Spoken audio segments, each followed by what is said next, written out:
मेरी बेटी बोझ नहीं।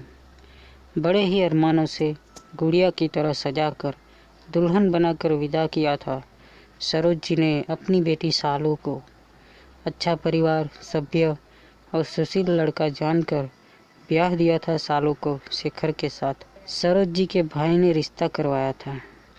देखने में जितने सीधे लग रहे थे, शादी के बाद उतने ही तेज, मतलबी और दुष्ट निकले सालू के घरवाले।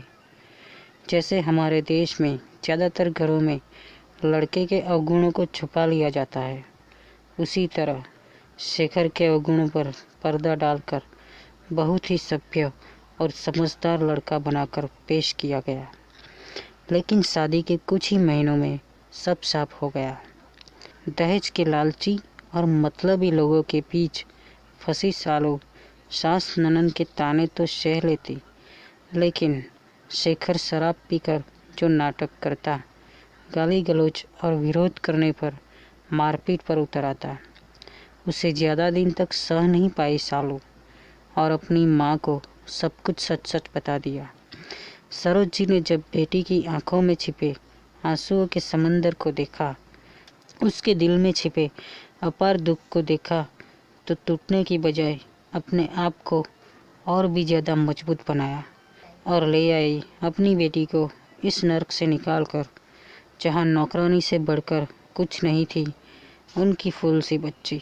हंसती खेलती चुलबुली सालू की रंगीन दुनिया को कैसे बेरंग कर दिया था उसके ससुराल वालों ने।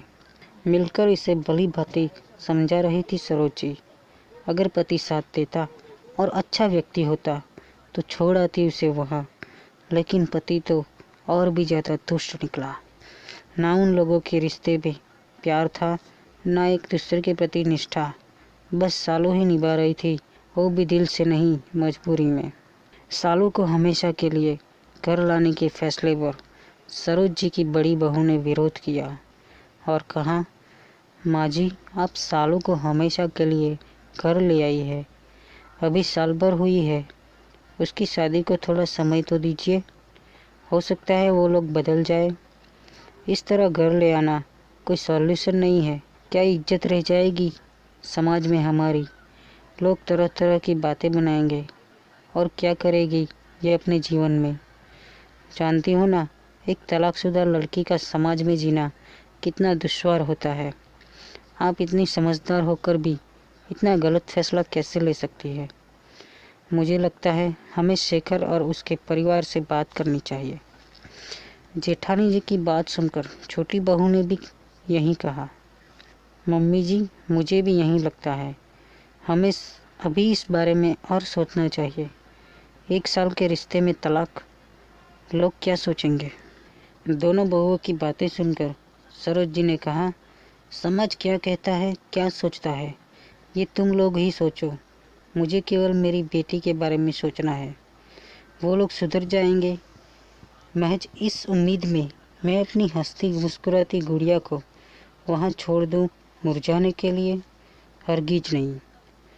उन दुष्टों के साथ एक दिन भी नहीं रहेगी सालू। मेरी बेटी बोझ नहीं है, जिम्मेदारी है मेरी, जिगर का टुकड़ा है और उतनी ही ज़रूरी है जितना तुम सब।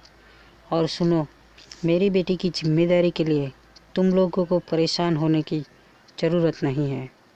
उसके पापा की पेंशन मिलती है मुझे और वह खुद नौकरी करेगी, पूरे आत्मसम्मान के साथ अपना जीवन जिएगी। मरते दम तक उसकी माँ उसके साथ खड़ी रहेगी। तुम लोगों को साथ देना है दो, नहीं देना है मत दो। और रही बात तलाकशुदा बेटी के समाज में जीने की, तो सुन लो मेरी बात। अगर एक बेटी के साथ उसकी माँ खड़ी हो, उसका परिवार हो, तो कोई परेशानी नहीं होती उसे। अपनी माँ के आत्मविश्वास भरे शब्दों को सुन सरोज जी के दोनों बेटों ने कहा, माँ, हम आपके साथ हैं। हमारी सालू कहीं नहीं जाएगी, जैसे पहले रहती थी वैसे ही रहेगी। और भविष्य में कोई अच्छा जीवन साथी मिलेगा तो इसे दोबारा शादी करवा देंगे, लेकिन उस दुष्ट के साथ नहीं रहने देंगे। आप ठीक कह रही है, सालू नौकरी कर लेगी और आगे पढ़ना चाहेगी तो हम पढ़ा लेंगे, लेकिन इस तरह घुटने के लिए नहीं छोड़ेंगे। सरोज जी ने गोद में सिर रखकर लेटी सालू के सिर पर हाथ फेरा और अपने आप से वादा किया, अब कभी नहीं रोएगी उनकी बेटी। उसे खुश होने का अधिकार है और उसे सारी खुशियाँ मिलेगी। अपने परिवार के एक गलत फैसले की वजह से सारी उम्र कष्ट नहीं भोगेगी। वो पूरे आत्मसम्मान के साथ अपना जीवन निर्वाह करेगी।